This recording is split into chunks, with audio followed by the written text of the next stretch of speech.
I'd like to start with a question that haunts many of us. When I utter the words human extinction, what comes to mind? Is it images of a massive cataclysm, meteor strikes, nuclear war, the AI apocalypse, or viral contagion?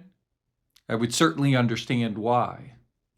However, if you give me a moment, I will offer a scenario that is much more likely, but hidden from the minds of many. It is nefarious in its simplicity, but complex in its effect. And let me start by reading a poem by T.S. Eliot called The Hollow Men. We are the hollow men. We are the stuffed men, leaning together, headpiece filled with straw, alas. In a world that distracts us with the overwhelming carnage of apocalyptic scenes, it is actually the allure that the ultimate goal of human existence is simple comfort and ease. The constant desire to make things easier drives our actions. We believe if we can just make things simpler, faster, and more convenient, we will all finally find satisfaction. But achieving this ease requires us, at the same time, to remove the things that cause friction in our lives. If we consider this idea fully, it should fill one's mind with dread. But in a world full of distractions, it lures many of us into complacency. Let me offer some clarity. Nearly 100 years ago, the poet T.S. Eliot saw something on the horizon for humanity. It was like he could peer through the decades to this very moment. He didn't predict some worldwide apocalypse or a violent collapse of civilization. He predicted a slow, methodical, quiet fading away of our intelligence, work ethic, and humanity. He warned us of a time when we could, if not thoughtful, become hollow men ourselves, minds of straw, paralyzed, unable to act. We must be honest and truthful. Look at the world around us right now. Look at our children. We are watching the slow demise of human agency, not with a bang that shocks us into a reality we want to do something about, but with a whimper that allows us to degrade almost imperceptibly into de-evolution. If I were an artificially intelligent entity set on removing humans from this earth, what is happening to us right now is exactly how I would plan it. I'm Dr. Jonathan Strecker, author of Emergence: How Modern Convenience is Dumbing Down Our Children and What Parents and Schools Can Do About It. If you've watched my past video on AI schools or the ADHD genius, you know that I'm passionate about understanding how culture is shaping, and often failing, our evolutionary growth. More importantly, how do we help raise children who thrive in a world that unfortunately promotes complacency and convenience? Today we will examine a crisis that's subtler than failing grades or a bad day at school. We will discuss the crisis of convenience and its impact not only on our lives, but also on the very definition of what it means to be a thriving human. Let's begin with our minds and how the brain works. We live in an era of biological engineering that exploits your brain's natural desire to conserve energy. Every app, every delivery service, every algorithm is built to remove the struggle, which is the gap between desire and gratification. But what if that struggle is where our humanity lives? What if that struggle is the very essence of our improvement? What if that struggle is the very thing that leads to greatness? In 1925, T.S. Eliot wrote the poem The Hollow Men. He described a state of stagnation in which the people were shape without form, shade without color, a paralyzed force, gesture without motion. Of course, back then, he was writing about the aftermath of World War I. But he was also inadvertently describing the psychological state of the 21st century. Today, we will use Eliot's framework to examine how an overabundance of convenience is hollowing out our willpower, our resilience, and our children's future. The truth is, we're raising a generation of stuffed children, filled with information, but empty of experience. And if we don't recognize the biological cost of a friction-free life, we risk losing the very thing that makes us human, the ability to struggle and use that resistance to become the very best versions of ourselves. So let's jump in with section 1, the headpiece filled with straw. What does it mean to have a headpiece filled with straw in a digital age? Let's be real. We have never had more access to information. You can pull up the sum of human knowledge on a device that fits in your pocket. But are we wiser, or are we just stuffed with information? In neuroscience, we talk about the difference between encoding information and simply processing it. When you struggle to learn something, when you have to read a book, take notes, debate an idea, you are building a neural architecture in your brain. You are creating a form. But convenience culture offers us the straw. It gives us the illusion of knowledge without the effort of acquisition. We read a headline, not the article. We watch a summary, not the lecture. We let an algorithm decide what we're going to see next, rather than thoughtfully consider what consumes our time. I know this is not just a kids these days problem. It's a neurological problem. Our brains are efficient. If you provide a pathway that requires zero glucose to navigate, like asking AI to write your email or scrolling a feed that autoplays, your brain will choose that path every time. Accomplishment without the effort. Unfortunately, this leads to what psychologists call cognitive offloading. We're offloading our memory, our navigation skills, and even our critical thinking to external devices. We are stuffed with data, cat videos, breaking news, memes. But inside, there is a hollowness, a shallowness, an emptiness. I know you can feel it intuitively, but can you see it and internalize it? I want you to think about a child, either your own or someone else's.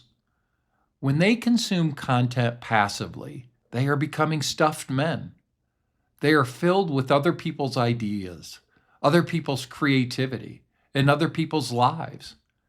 They are leaning together, digitally connected, but functionally alone. The straw Eliot speaks of is content without context. It's information without weight. And a mind filled with straw cannot stand up to the winds of reality. When the real world hits, with its complexities and its total lack of an undo button, the hollow man collapses.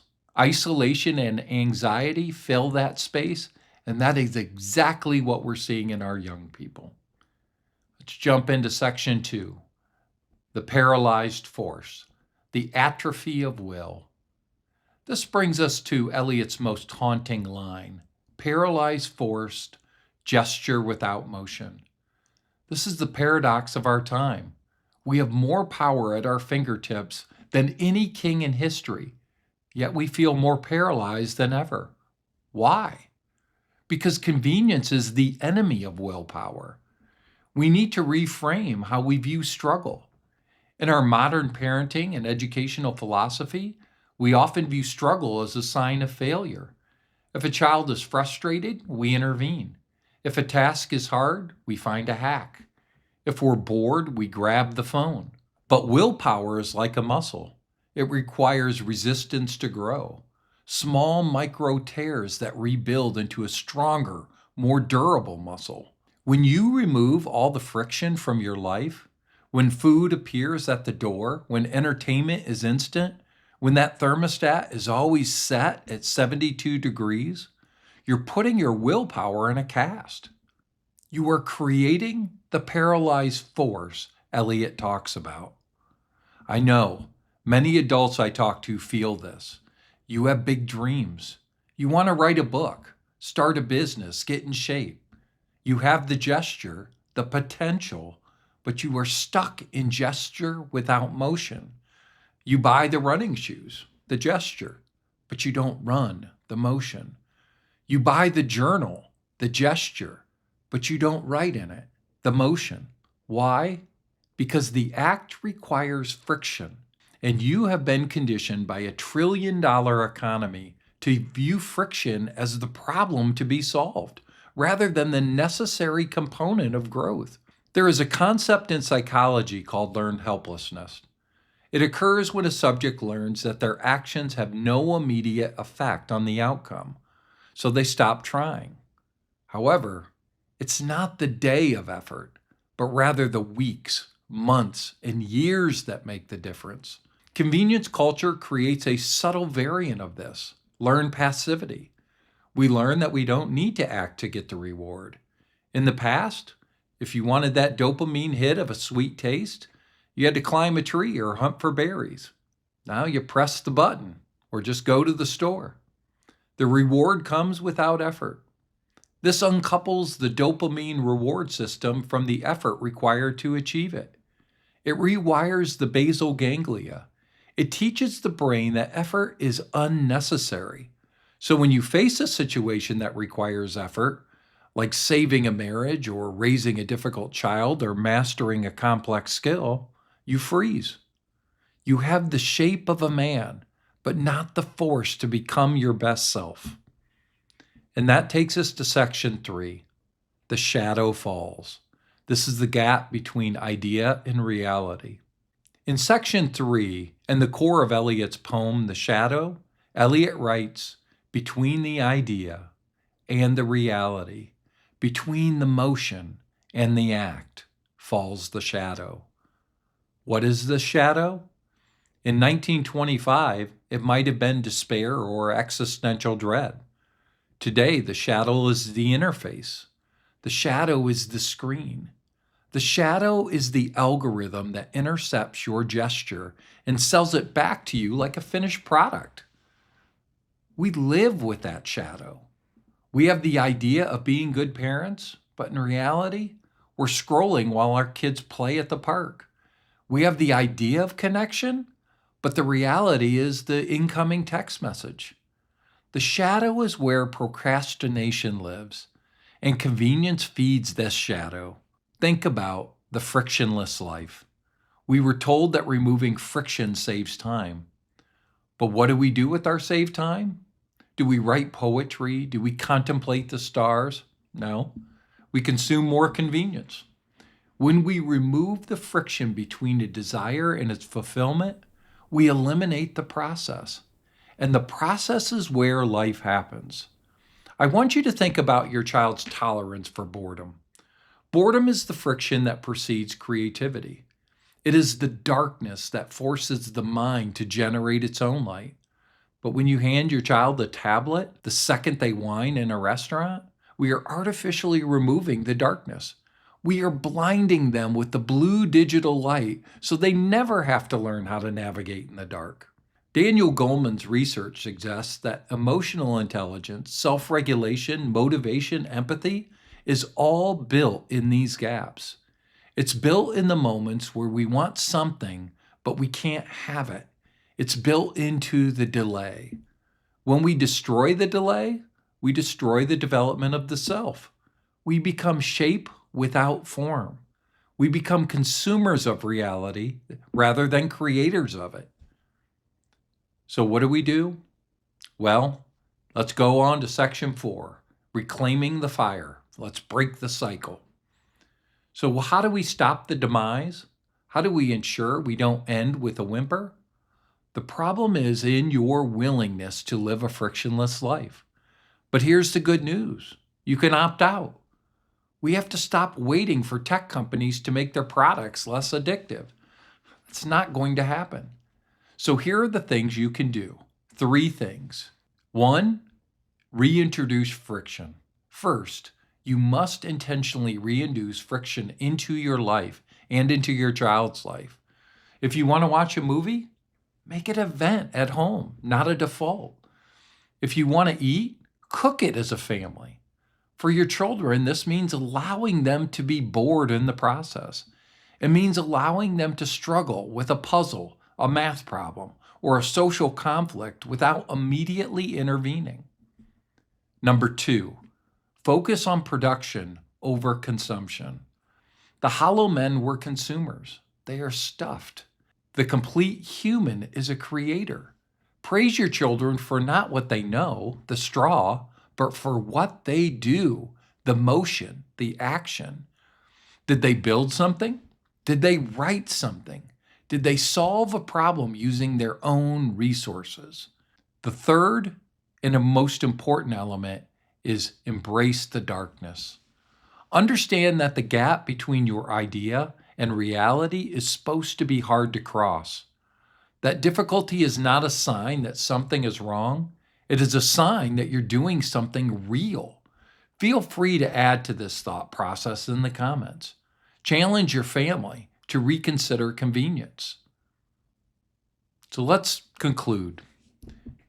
T.S. Eliot ended his poem with the famous lines, "This is the way the world ends, not with a bang, but with a whimper."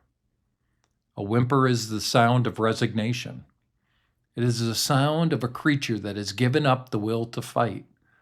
The slow demise of mankind won't look like a Hollywood movie. It'll look like a quiet room filled with people staring at screens, ordering food they didn't cook, reading opinions they didn't form, living lives they didn't choose. But this doesn't have to be your story. It doesn't have to be your child's story. You can choose a rekindling. You can choose the impact. You can choose the friction that creates the spark. Which brings me to another poem by Dylan Thomas. Do not go gentle into that good night. Old age should burn and rave at the close of day. Rage, rage against the dying of the light. If this reframing helped you see the danger of convenience in a new light, please hit that like button and subscribe. We are building a community here that values the hard truth over the easy lie. I am truly seeking out other deep-thinking intellectuals to make a difference in this world. I want to hear from you in the comments. Where do you see the hollow men effect in your own life? Is it doom scrolling? The inability to start projects? Let's start a conversation here. More importantly, how do you plan to rage against this dying of the light? I thank you for watching. I'm Dr. Jonathan Strecker, and stay strong.